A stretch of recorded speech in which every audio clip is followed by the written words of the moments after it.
Imagine liking her. Don't get it. Anyway, she insisted these rules had to be introduced. I want to underline why we think this difficult decision is necessary. Firstly, we know that the much higher transmissibility of Omicron means large gatherings have the potential to become very rapid super spreader events, putting large numbers at risk of getting infected very quickly. Limiting these events helps reduce the risk of widespread transmission. Let me tell you, Omicron hysteria has truly gripped the devolved nations, with Welsh First Minister Mark Drakeford signing off on fines for people not working from home. Individuals risk being fined £60 if they enter the office when they could feasibly do their jobs from home, most likely in their underwear, watching Loose Women and not doing much work. We know that's how it goes. And employers who repeatedly fail to allow their staff to work from home could be fined up to £10,000. Now, a spokesman for the Welsh Government insisted the measure would limit the spread of the virus and protect public health.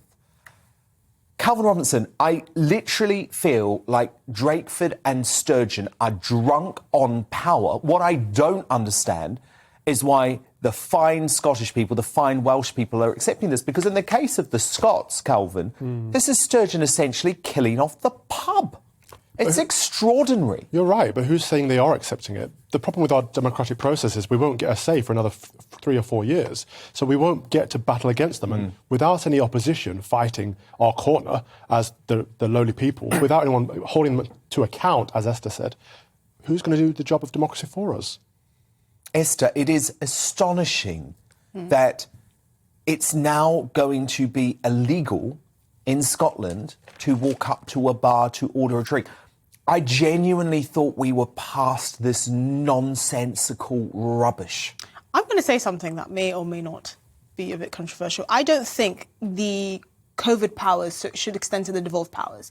So what I'm saying is if sort of local, sort of Welsh or Scottish governments can effectively bankrupt their local economies, Westminster shouldn't have to pay for it.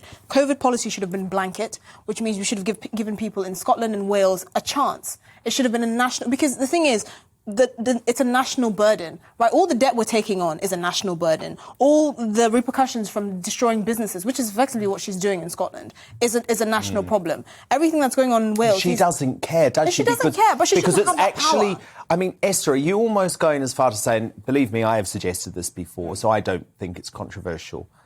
Sturgeon and Drakeford actually want to destroy the economy because it is good for them politically. That wouldn't surprise me. But I genuinely don't believe they should have that power to do that. I think devolved powers should not get a say in COVID policy, because if these are emergency powers and it's a war against COVID, it's a national war. It should be national blanket policy. We should all make these decisions, because you can't bankrupt Edinburgh and Cardiff and expect Westminster to pay for it. I'm sorry. These devolved governments don't really have many powers, do they? And COVID is one area that they do. Yeah, and that's why they've got the executive power and they're making the most of it. They're loving it. Because, Dawn, there's a big political thing here. Drakeford and Sturgeon loved taking the spotlight at their daily press conferences.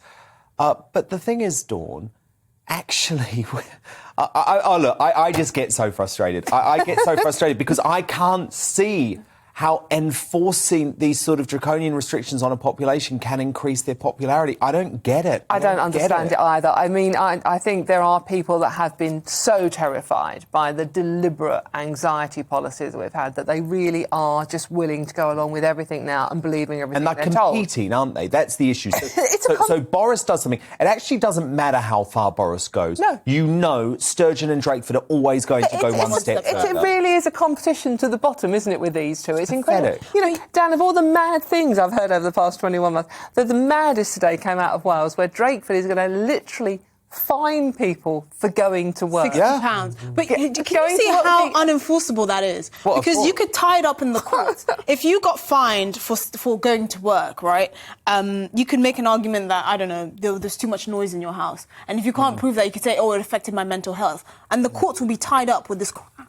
Calvin, this is truly dystopian, though, isn't it? Because there are loads of reasons why people wouldn't feel they could work from home. Of And course. that has to be a personal choice. Of course it has to be a personal choice, but all of these decisions are just made up ad hoc. There's never any evidence to suggest that they work, any of these measures. And people are going along with it because the trusted news network means that mainstream media is hyping it. Well, of course, but like if you just look at it practically, though, Dawn, in theory, we could do this show from all of our homes. It would be crap. It would be rubbish. And we don't want to have to do that because we are not at serious threat of dying from COVID. So we will not. And this is what I mean about risk and having to balance up and weigh up those risks. And in Wales, that doesn't exist. I mean, Drakeford in particular, I know Sturgeon sort of like is in competition with him, but Drakeford in particular, he was the one that, you know, when this started last year, taped off certain aisles of supermarkets. Yeah. Because COVID obviously is going to go for you if you're shopping for sanitary products, but not if you're buying But baked beans. unfortunately, throughout this pandemic, they have both received electoral mandates, Drakeford and Sturgeon. So I feel very, very sorry for the Scottish and Welsh people who are against these two lunatics who have to put up with them. But unfortunately, they're going to continue this because I think it adds to their popularity.